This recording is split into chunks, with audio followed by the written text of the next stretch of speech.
Hi hello ನಮಸ್ಕಾರ welcome back to our channel. ನಾವು ಈ ವಿಡಿಯೋನಲ್ಲಿ ಏಸ್ ಮೂವಿ ಬಗ್ಗೆ ಮಾತಾಡ್ತಾ ಇದೀವಿ.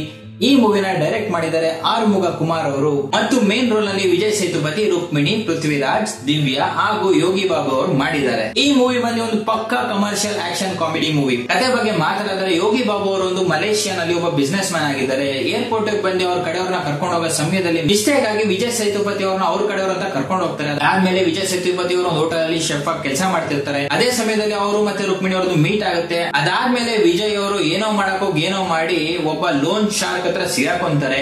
ಅದಾದ್ಮೇಲೆ ಅವ್ರ ಜೀವನದಲ್ಲಿ ಏನೇನಾಗುತ್ತೆ, ರುಕ್ಮಿಣಿ ಅವ್ರ ಜೀವನದಲ್ಲಿ ಏನೇನಾಗುತ್ತೆ ಅನ್ನೋದೇ ಸ್ಟೋರಿ. ಒಂದು ಒಳ್ಳೆ ಪ್ರಯತ್ನ ಅಂತ ಖಂಡಿತವಾಗ್ಲೂ ಹೇಳ್ಬೋದು. ಮೂವಿನಲ್ಲಿ ಏನೇನು ವರ್ಕ್ ಆಗಿದೆ ಅಂತ ಹೇಳಿದ್ರೆ ವಿಜಯ್ ಅವರ ಆಕ್ಟಿಂಗ್ ಸಖತ್ತಾಗಿದೆ ಅಂತ ಹೇಳ್ಬೋದು. ಯಾಕಂದ್ರೆ ತುಂಬಾ ಚೆನ್ನಾಗಿ ಪರ್ಫಾರ್ಮೆನ್ಸ್ ಮಾಡಿದ್ದಾರೆ.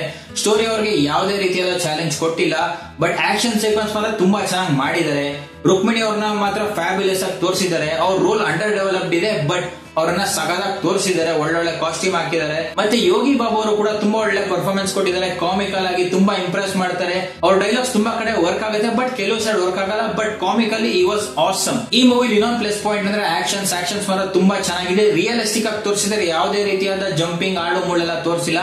ತುಂಬಾ ಸಿಂಪಲ್ ಆಗಿ ತೋರಿಸಿದ್ದಾರೆ. ಸಿನಿಮಾಟೋಗ್ರಫಿ ಕೂಡ ಚೆನ್ನಾಗಿ ಮೂಡ್ ಬಂದಿದೆ. ಮಲೇಷಿಯಾ ತುಂಬಾ ಚೆನ್ನಾಗಿ ಕವರ್ ಮಾಡಿದ್ದಾರೆ. ಮ್ಯೂಸಿಕ್ ಬಗ್ಗೆ ಮಾತಾಡಿದ್ರೆ ಮ್ಯೂಸಿಕ್ ವಾಸ್ ಓಕೆ. ಒಂದು ಕಮರ್ಷಿಯಲ್ ಮೂವಿಗೆ ಏನ್ ಬೇಕು ಅಷ್ಟು ಮಾಡಿದ್ದಾರೆ. ಎಡಿಟಿಂಗ್ ಕೂಡ ಅಷ್ಟೇನೆ ಕ್ಲೀನ್ ಆಗಿದೆ. ಒಂದು ಕಮರ್ಷಿಯಲ್ ಕಾಮಿಡಿ ಮೂವಿಗೆ ಎಷ್ಟು ಬೇಕು ಅಷ್ಟು ಮಾಡಿದ್ದಾರೆ ಅಂತ ಹೇಳ್ಬೋದು. ಯಾವುದೇ ರೀತಿಯ ಸ್ಪೆಷಲ್ ಪಾಯಿಂಟ್ಸ್ ಏನಿಲ್ಲ. ಮೂವಿಲಿ ಏನೇನು ವರ್ಕ್ ಆಗಿಲ್ಲ ಅಂತ ನೋಡೋದಾದ್ರೆ ಎಮೋಷನ್ ಕನೆಕ್ಷನ್ ತುಂಬಾ ವೀಕ್ ಇತ್ತು. ವಿಜಯ್ ಸೇತುಪತಿ ಅವ್ರ ಬ್ಯಾಕ್ ಸ್ಟೋರಿನ ತುಂಬಾ ಮಿಸ್ಟೀರಿಯಸ್ ಆಗಿಟ್ಟು ಕೊನೆ ತನಕ ಅವ್ರು ಯಾರು ಏನು ಅಂತಾನೆ ತೋರ್ಸಲ್ಲ. ಅದೊಂದು ಫೇಲ್ ಆಯ್ತು. ಮತ್ತೆ ರುಕ್ಮಿಣಿ ಮತ್ತೆ ವಿಜಯ್ ಸೇತುಪತಿ ಅವರ ಕೆಮಿಸ್ಟ್ರಿ ಕೂಡ ತುಂಬಾ ವೀಕ್ ಇದೆ. ತುಂಬಾ ಅಂಡರ್ ಡೆವಲಪ್ಡ್ ಇದೆ. ಇಬ್ರು ಲವ್ ಮಾಡಕ್ ಶುರು ಮಾಡ್ತಾರೆ, ಬಟ್ ಹೆಂಗಾಯ್ತು ಏನಾಯ್ತು ಅಂತ ಕ್ಲಿಯರ್ ಆಗಿ ತೋರಿಸಿಲ್ಲ. ಇಂಪಾರ್ಟೆನ್ಸ್ ಖಂಡಿತವಾಗ್ಲೂ ಕೊಡಬೇಕಿತ್ತು ಅವ್ರಿಬ್ರು ಮಧ್ಯೆ ಕೆಮಿಸ್ಟ್ರಿ ಡೆವಲಪ್ ಮಾಡೋದಕ್ಕೆ. ಮೂವಿನಲ್ಲಿ ಪೇಸಿಂಗ್ ಇಶ್ಯೂಸ್ ಖಂಡಿತವಾಗ್ಲೂ ಇತ್ತು. ಒಂದ್ 2-3 ಸೀಕ್ವೆನ್ಸ್ ಖಂಡಿತವಾಗ್ಲೂ ಆಡಿಯನ್ಸ್ ಬೋರ್ ಮಾಡುತ್ತೆ. ಅಷ್ಟೊಂದು ದೊಡ್ಡ ಸೀಕ್ವೆನ್ಸ್ ಇಟ್ಟಿದ್ದಾರೆ. ಯಾಕೆ ಅಂತ ನಿಜವಾಗ್ಲೂ ಗೊತ್ತಿಲ್ಲ. ಪಾಯಿಂಟ್ಲೆಸ್ ಅಂತ ಅನಿಸ್ತು. ಮತ್ತೆ ರಾಬರಿ ಸೀಕ್ವೆನ್ಸ್ ಅಂತೂ ಖಂಡಿತವಾಗ್ಲೂ ಅನ್ಕನ್ವಿನ್ಸಿಂಗ್ ಆಗಿತ್ತು ಅಂತ ಹೇಳ್ಬೋದು. ತುಂಬಾ ಚೆನ್ನಾಗಿ ತೋರಿಸಿದ್ರು, ಬಟ್ ಏನೇನೋ ಮಾಡಕ್ ಹೋಗಿ ಏನೇನೋ ಮಾಡಿದ್ದಾರೆ. ಇಲ್ಲಾಜಿಕಲ್ ಕೂಡ ಖಂಡಿತವಾಗ್ಲೂ. ಪೃಥ್ವಿರಾಜ್ ಅವ್ರ ಕ್ಯಾರೆಕ್ಟರ್ ನ ತುಂಬಾ ಚೆನ್ನಾಗಿ ತೋರಿಸಬಹುದಿತ್ತು. ಒಬ್ಬ ವಿಲನ್ ನ ಎಲಿವೇಟ್ ಮಾಡಬಹುದಿತ್ತು, ಬಟ್ ಎಲಿವೇಟ್ ಮಾಡಕ್ ಹೋಗಿಲ್ಲ. ಅಂಡರ್ ಡೆವಲಪ್ಡ್ ಅಂತ ಖಂಡಿತವಾಗ್ಲೂ ಅನ್ಸುತ್ತೆ. ಡೈರೆಕ್ಷನ್ ಕೂಡ ಅಷ್ಟೇ. ಮತ್ತೆ ಸ್ಕ್ರೀನ್ ಪ್ಲೇ ಮಾತ್ರ ಖಂಡಿತವಾಗ್ಲೂ ಇಲ್ಲಾಜಿಕಲ್ ಅಂತ ಹೇಳ್ಬೋದು. ಯಾವುದೇ ರೀತಿಯಾದ ಎಮೋಷನಲ್ ಕನೆಕ್ಷನ್ ಇರಲಿಲ್ಲ, ಡೆಪ್ತ್ ಇರಲಿಲ್ಲ. ಕ್ಯಾರೆಕ್ಟರ್ ಗಳೆಲ್ಲ ಅಂಡರ್ ಡೆವಲಪ್ಡ್ ಇದೆ. ಯಾವುದೇ ರೀತಿಯಾದ ಟೆನ್ಷನ್ ಬಿಲ್ಡ್ ಮಾಡಕ್ಕಲ್ಲ. ಬಟ್ ಕ್ಲೈಮ್ಯಾಕ್ಸ್ ಖಂಡಿತವಾಗ್ಲೂ ಸೇವ್ ಮಾಡ್ತು. ಪ್ರೆಡಿಕ್ಟಬಲ್ ಇತ್ತು, ಬಟ್ ಕ್ಲೈಮ್ಯಾಕ್ಸ್ ನ ಸ್ವಲ್ಪ ಕ್ಲೆವರ್ ಆಗಿ ಏನೋ ಮಾಡಕ್ ಹೋಗಿ ಏನೇನೋ ತೋರಿಸಿ ಒಳ್ಳೆ ಪ್ರಯತ್ನ ಮಾಡಿ ಕ್ಲೈಮ್ಯಾಕ್ಸ್ ನ ಚೆನ್ನಾಗಿ ತೋರಿಸಿದ್ದಾರೆ.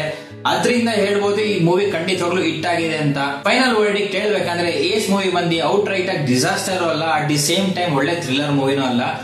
ಒಂದು ಟೈಮ್ ಪಾಸ್ ಮೂವಿ ಅಂತ ಹೇಳ್ಬೋದು. ನಿಮ್ಮ ನೆನಪಿನಲ್ಲಿ ಇರಲ್ಲ, ಬಟ್ ಟೈಮ್ ಪಾಸ್ಗೆ ಖಂಡಿತವಾಗ್ಲೂ ನೋಡಬಹುದು. ಈ ಮೂವಿನ ಯಾವುದೇ ಎಕ್ಸ್ಪೆಕ್ಟೇಷನ್ ಇಲ್ಲದೆ ನೋಡಿದ್ರೆ ಖಂಡಿತವಾಗ್ಲೂ ಒಂದ್ಸತಿ ನೋಡಬಹುದು. ಯಾಕೆಂದ್ರೆ ವಿಜಯ್ ಸೇತುಪತಿ ಅವರ ಆಕ್ಟಿಂಗ್ ಮತ್ತೆ ಆಕ್ಷನ್ಸ್ ತುಂಬಾ ಚೆನ್ನಾಗಿ ಮೂಡ್ ಬಂದಿದೆ. ರುಕ್ಮಿಣಿ ಅವರು ಗಾರ್ಜಿಯಸ್ ಆಗಿ ಕಾಣಿಸ್ತಾರೆ. ನಾನು ಈ ಮೂವಿಗೆ ರೇಟ್ ಮಾಡ್ತಾ ಇದ್ದೀನಿ 3 out of 5. Thank you for watching. See in the next video.